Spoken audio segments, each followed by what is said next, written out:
falls to the Zerg Swarm, and Tasteless says, GG, good work. All right, if you want to go ahead and send a message to Sean on Skype, we can go ahead and get him in here. And so, yeah, game number 1 is going to go to Day9, who is, you know, the kind of encyclopedia master of StarCraft. So we are going to talk to him about that game and see exactly what he thought if we can get a hold of him. But yes, game 1, Day9, very convincing there. He just did a mass banelings and it was able to work out. Exactly. So I'm actually going to give a call to Day9 right now. Hear me? Yes, we can. So, game number 1, you're able to win that pretty convincingly with apparently, you know, Muta Baneling. Is that something you usually do when you get Zerg? Well, to be honest, like, my brother and I were both going random in every game, so my main strategy was don't spawn Zerg, because I actually think that they're my weakest. But when he spawned Terran, it's pretty easy to open up Mutalisks, because almost all the time the Terran will have to make a whole bunch of Marines. So you just make a bunch of Banelings and exploit that. So it's like a pretty standard, easy way to get into the mid-game. And then I just followed it up with a ton of Hydralisks, just because they're really strong.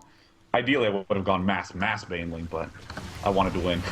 Yeah, were you surprised to see Tasteless get so many barracks? Because he just threw down a bunch. It seemed like he was trying to do an early timing attack and then got supply blocked or something there. We're not sure exactly what happened, but that just gave you time to get as many Banelings as you needed. Yeah, I saw the number of barracks that he had, but he made so many Reapers at the start, and I was actually kind of surprised at how many Reapers he made, because I used to try to do that, but I ended up with a lot of really stupid losses. Even though they're able to do damage early on, the Reapers just take so long to build that I knew that right after I'd held off the Reaper harass, he had to really not have very much at all. And even if I got just 7 or 8 Mutalisks, he would have to stay back to his base. He'd be pinned, because he needed to make so many Marines at that point. And I mean, when he pushed out, even though he'd been macroing decently well, I mean, he still didn't really have that many units, and it's all because there were so many Reapers made in that initial harassment. So, for newer players, I know that when I've talking to like really low-level players, when they get attacked by Reapers and they lose a couple of things, they automatically think they're behind. But in your situation, you did lose quite a few drones, but were you still feeling like pretty confident in the game? Because I mean, you won it pretty one-sidedly, I'd say, even though you did get harassed there quite a bit. Yeah, I mean, most of all, I was like, God, why is Nick doing this to me? I'm his brother. You know? Come on, man. You're like trying to micro real hard all the time. And I mean, that's I think one of the biggest things to note is anytime someone does some really aggressive harassment, if they made the units to harass you, they have to justify the existence of those units. So if he killed off some drones or some Zerglings, he equalized, or, you know, he probably was still a little bit behind at that point. I mean, I think that's one of the most important things that, you know, to learn, is that if you're getting attacked, it's not always your game to lose, you know? Absolutely. And so just kind of, if you put yourself in Tasteless' shoes, what do you think he could have done maybe a little bit better after the harassment? Like, what he followed up with, was that a good idea, or do you think there was something else that may have been more effective? I don't think there's anything wrong with the Mass Marine Marauder combination. And especially Reaper straight into expansion is pretty strong, especially considering that he didn't see that I got a Roach Warren early, because I really just like skipping Roach Warrens as Zerg. So I think that perhaps if he just stopped after the first or second Reaper harass, I mean, like, even throwing down the bunker at the start was a little bit excessive. And I think all those little things added up to where he just didn't quite have enough units when he pushed out. Okay, so I don't know if you have the stream open. People usually ask questions. I don't know if you want to answer any of those. If not, Sure.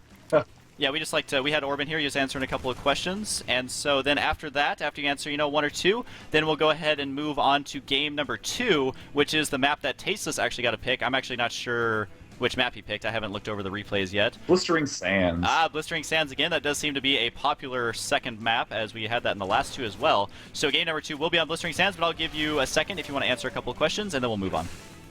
Yeah, sure. I'm totally ready. I actually don't have the chat open, so... Hey, Alex, do you, Alex, do you have the chat open? Because it lags me pretty bad. Alex usually has it open. Hello? Well, alternatively, you can jump right in the game, too. Alex, do you happen to have the chat open? If not, we'll just go into game 2. I do have the chat open. No one has the chat open? Is anyone asking questions? I can just forward it to Day9. Just like one question that you can see. Oh, the gun run's posted Terran some counter stuff. Muta Baneling. Wait. Oh, what would I do is Terran? Yeah, so what would you do to counter the Muta Baneling? Because, I mean, you said it's a pretty good common opener that you use. I really haven't seen too many games where they do use that, so if I was a Terran player, I wouldn't know what to do. So what could he have done, you think, after that Reaper opening?